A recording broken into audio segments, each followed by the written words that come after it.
In the unfolding political landscape, Trump's running mate, J.D. Vance, has taken a moment to highlight an alarming disparity: the lack of direct threats aimed at Democrats when juxtaposed with the serious attempts on Trump's life. This observation raises a powerful call for all political figures to tone down aggressive rhetoric, steering us toward a more peaceful dialogue. As we delve deeper, we notice a concerning theme emerging: Trump's history of employing violent language. This rhetoric has not only influenced his ardent supporters, but has also galvanized his opponents, further intensifying the political tensions that have become all too familiar in America today. Moreover, we must confront the alarming rise of anti-democratic movements that threaten the very foundation of our electoral process. Legal challenges to voting rights, spearheaded by Trump supporters, cast shadows over the integrity of elections, urging us to remain vigilant and protective of our democratic values. In this climate of heightened political violence, Trump stands accused of inciting actions while simultaneously issuing condemnations. This inherent hypocrisy only serves to weaken calls for a more peaceful political discourse, reminding us that words carry immense power and responsibility. Transitioning from the threats of today, we begin to consider the impending challenges post-election. The specter of legal disputes looms large, especially if Trump faces defeat. Local officials have hinted at their reluctance to certify election results, prompting further uncertainty and unrest. In this shifting landscape, polls reveal a noticeable shift in support towards Kamala Harris, pointing to a tighter and more competitive race than many had initially anticipated. This transformation reflects the evolving sentiments of key voter demographics, particularly among suburban women, an essential voting bloc. In a compelling showcase of their campaign strategies, both nominees addressed the National Association of Black Journalists, sparking discussions on critical issues that impact the community. This dialogue serves as a testament to the importance of engagement and representation in our political systems. Focusing on equity, Harris emphasizes policies designed to uplift working-class Americans, from financial assistance for housing to child care support. Her commitment is clear: a heartfelt desire to bridge gaps and create opportunities for all. However, it's fascinating to observe the differing tones that emerged during interviews. Harris encourages a forward-thinking perspective, while Trump tends to dwell on grievances of the past. This contrast not only reflects their individual strategies, but also highlights the broader narrative shaping our political discourse.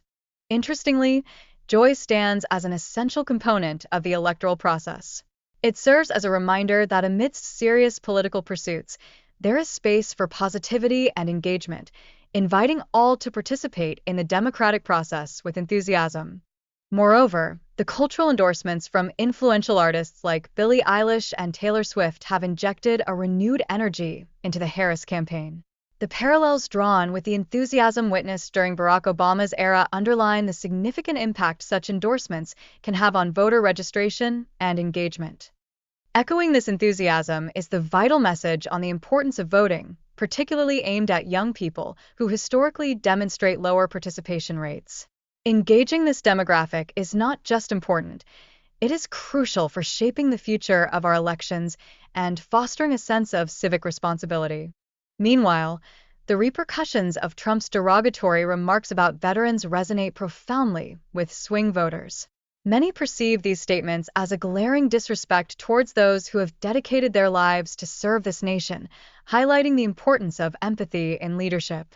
Supporting this narrative, military leaders, including retired generals, have publicly rallied behind Vice President Harris, asserting that she embodies the qualities necessary for true leadership.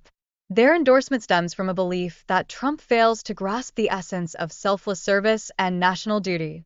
As we reflect further, the concerns voiced by military officials about a potential second Trump presidency reveal a sense of urgency. Their willingness to speak out against the perceived threat to national security underscores the gravity of the situation. The emphasis on military voices in politics cannot be understated. Their respected status in America is pivotal, often serving as a guiding force as we confront contemporary political challenges that require strong and principled leadership. In contrasting the political climate under President Kamala Harris with that of Donald Trump, a clear narrative emerges. Harris is now seen as a beacon of hope and inspiration to many, offering a refreshing perspective amidst a tumultuous landscape. Yet, concerns over political violence continue to loom, particularly regarding threats directed at political figures. This narrative highlights the pressing need for responsible rhetoric that promotes peace and unity rather than further escalation. As a nation, many Americans, regardless of their backgrounds, share an undeniable sense of distress concerning the current political climate. This sentiment reflects a broader yearning for unity, emphasizing the need to bridge divides and foster mutual understanding. The repercussions of political violence extend deeply into community safety, underscoring the urgency for healthy discussions rather than harmful rhetoric. It is this dialogue that serves as the backbone for nurturing a united society where all voices matter. Vice President Kamala Harris passionately advocates for the safety of all, especially marginalized groups such as immigrants and the LGBTQ community. This fight for universal safety transcends politics, reminding us that everybody deserves to feel secure. Reflecting on the focus of personal safety, we must acknowledge a disconnection that often exists between politicians and everyday citizens grappling with tangible threats, such as bomb evacuations. This disparity underscores a perceived lack of empathy among some candidates. In response, candidates like J.D. Vance exhibit a tendency to deflect responsibility rather than engage with the valid concerns raised by those impacted by political rhetoric. This behavior can often be seen as sociopathic, further alienating citizens from their leaders.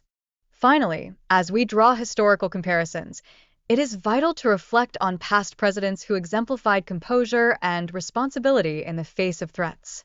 In stark contrast, the current political landscape reveals a troubling shift in accountability, urging us to demand more from our leaders.